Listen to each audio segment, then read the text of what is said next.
অস্বাভাবিক পরিস্থিতি হলে হাত নয় বুক লাগাতে হবে।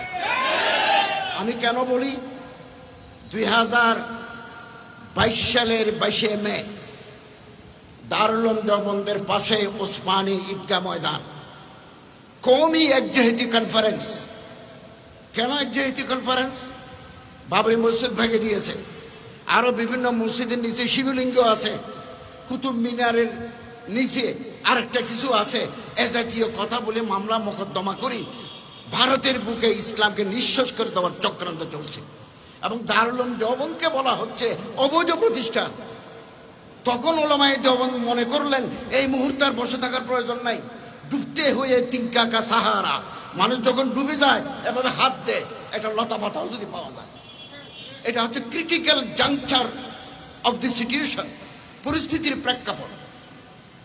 প্রেক্ষাপটে যদি প্রয়োজন হয়। হযরত মাওলানা আরশাদ মদনী সাহেব একই খানদানের, তিনি সৈয়দ সাদাতুল্লাহ আমিরে জামাত ইসলামের সাথে হাত মিলিয়েছেন, বুক মিলিয়েছেন। আমিরে বেরলভি জামাত মাওলানা তকির রেজা বেরলভির সাথে হাত মিলিয়েছেন, বুক মিলিয়েছেন। শিয়া মুজতাহিদের স্টেজে এনেছেন, দারুল উলুম দেওবন্দের মেহমান খালিয়া চা খাওয়াইছেন।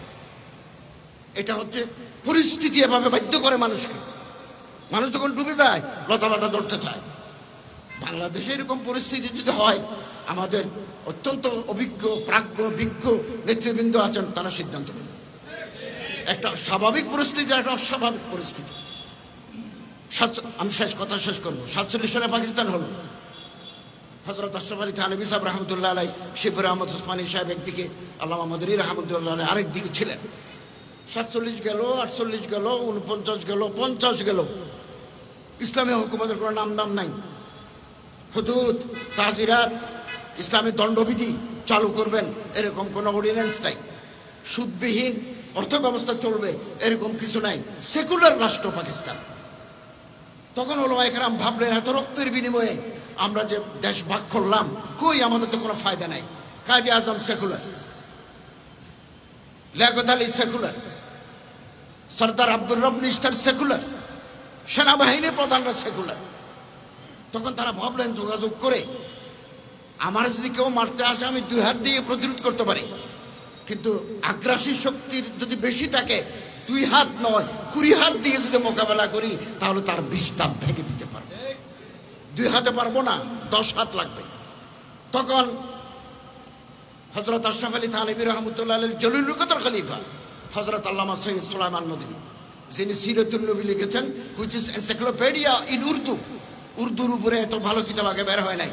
খলিফা আশরাফ আলী থানভী, ওনার জিয়ারে কিয়াদত পূর্ব পাকিস্তান, পশ্চিম পাকিস্তানের মৌলানা আজহার আলী স্যার, হযরত মৌলানা মুফতি শফি স্যার, মৌলানা হাফিজ জলন্দরি, মৌলানা মানাজির হাসান গিলানি, জামাত ইসলামের মৌলানা সৈয়দ আবুল আলা মওদুদি, বেরলভি জামাতের মৌলানা শফি উখাড়বি। আমি ইতিহাসের ছাত্র, এগুলো আমি পড়াই। উখাড়বি, দরগা শরীফের মোতোয়াল্লিরা, শিয়া মযহাবের মোতোয়াল্লিরা 21, 22, 23 জানুয়ারি 1951 সাল করাচিতে 4 দিনব্যাপী বৈঠক করে তারা 22 দফা রচনা করলেন। আপনি গুগলে টিপ দেন না মোবাইলে, 22 পয়েন্টস অফ ওলামা পাবেন। সমস্ত মাকাতেবে ফিকির, মাসলাকি ফিকিরের ওলামায়ে কেরাম একমত হয়ে পাকিস্তান গভর্নমেন্টকে জানিয়ে দিলেন আমাদের আলাদা আলাদা আকীদা আছে, আমাদের আলাদা আলাদা মাযহাব আছে, কিন্তু ইসলামী রাষ্ট্র করার ব্যাপারে আমরা সবাই একমত। 56 সালে শাসনতন্ত্র রচিত হয়েছে। মেজর জেনারেল ইস্কান্দার মির্জার কারণে সেটা সফল হয় না, স্থগিত করে দিচ্ছেন। 51 সালে 22 দফা ওলামায়ে কেরাম না করলে পাকিস্তান ইসলামী রাষ্ট্র করা ওলামায়ে কেরামদের মেহনত নষ্ট হয়ে যেত। আমি মৌলানা খালেদ সাইফুল্লাহ সাহেব এবং মৌলানা গাজী আতাউর রহমান সাহেবের বক্তব্য সাথে সম্পূর্ণ একমত। প্রতিটি অক্ষরের সাথে আমি একমত। ইসলামী আন্দোলন জাতীয় রাজনৈতিক দল, অতএব তাদের দৃষ্টিভঙ্গি বড় হতে হবে। Must be broad hearted and outlook, দৃষ্টিভঙ্গি প্রসারিত হতে হবে। নির্বাচনে দাঁড়ালে প্রতিটি মানুষের কাছে ভোট চাইতে হয়। এখন থেকে প্রতিপক্ষ তৈরি করতে গেলে আমরা বেকা যায়। সাম্প্রতিক বরিশালের যে দুর্ঘটনা, এটা বাংলাদেশের রাজনীতির ইতিহাসের টার্নিং পয়েন্ট। ইতিহাসে একটা বারবার শব্দ আছে, টার্নিং পয়েন্ট। পরিস্থিতির মোড় ঘুরিয়ে দেয়, এটা পরিস্থিতির মোড় ঘুরিয়ে দিয়েছে এবং ইসলামী আন্দোলনকে 10 বছর এগিয়ে নিয়ে গেছে। যুগ যুগ ধরে বলা হতো অনেক মাসাইল, অনেক প্রশ্ন ছিল গভর্নমেন্টের সাথে চরমোনাইয়ের কি সম্পর্ক। অনেকে আমার কাছে ফোন করেও জানতে চেয়েছে। আজকে এটা পরিষ্কার হয়ে গেছে, ইসলামী আন্দোলন সরকারের বি টিম নয়। এবং নায়েবে আমির সাহেব আহত অবস্থায় বলেছেন, এই সরকারের পতন না হওয়া পর্যন্ত রাজপথ ছাড়ব না। এবং এটার কারণে বাংলাদেশের পত্রিকায় গত বছর 3 মাস আগে 4 মাস আগে প্রথম আলো, যুগান্তর, সমকালে এই পরিমাণ স্পেস দিতে তারা সংকীর্ণ ছিলেন। এই ঘটনার পরে রীতিমতো পোস্ট এডিটোরিয়াল লিখতেছে। Voice of America, Deutsche Welle এবং বিবিসি রিপোর্ট করেছে, টক শো হচ্ছে। গতকালের আজকের পত্রিকায় পিছনের পাতায় ইসলামী আন্দোলনকে কেন্দ্র করে রাজনীতির নতুন মেরুকরণ শুরু হয়েছে। এটাকে অনেক এগিয়ে এই ঘটনা ইসলামী আন্দোলনকে অনেক দূর এগিয়ে নিয়ে গেছে এবং চরমোনাইয়ের হযরতদের যে রাজনৈতিক দূরদর্শিতা, যে প্রজ্ঞা, যে পলিটিক্যাল প্রুডেন্স, এটা প্রমাণিত হয়েছে। বরিশাল বিশ্ববিদ্যালয়ের সামনে লাঠি সোটা নিয়ে কর্মীরা ছিল, কিন্তু নায়েবে আমির সাহেব ওনাদেরকে শহরে প্রবেশ করতে দেন নাই। শুধু ওখানে নয়, আরো বিভিন্ন পয়েন্টে ছিল। যদি ওই দিন ঢুকে পড়তো তাহলে নির্বাচন বানচাল হয়ে যেত, গভর্নমেন্টের হাতে একটা কাজ চলে যেত, বলো এরা সন্ত্রাসী, এরা জঙ্গি, এদের দমন করো, এদের গুম করো। এই সুযোগ গভর্নমেন্ট পায় নাই। আমাদের সম্মানিত নেতৃবৃন্দ অত্যন্ত বিজ্ঞতার, প্রজ্ঞার, যোগ্যতার পরিচয় দিয়েছেন এবং আমাদের সম্মানিত আমির সাহেব, পীর সাহেব, হযরত পীর সাহেব চরমোনাই, আমি দেখেছি মানব জমিনের সাথে উনি একটা লাইভ সাক্ষাৎকার দিয়েছেন, আরও বিভিন্ন পত্রিকার সাথে দিয়েছেন। অত্যন্ত বিজ্ঞ, একেবারে ডিপ্লোম্যাটিক প্রুডেন্স, কূটনৈতিক প্রজ্ঞার সাথে তিনি জবাব দিয়েছেন। ওরা বারবার প্রশ্ন করে, উনি খুব সুন্দর করে জবাব দিয়েছেন, রাখি কথা বলেছেন এবং এটা একজন রাজনৈতিক নেতার যোগ্যতার পরিচয়।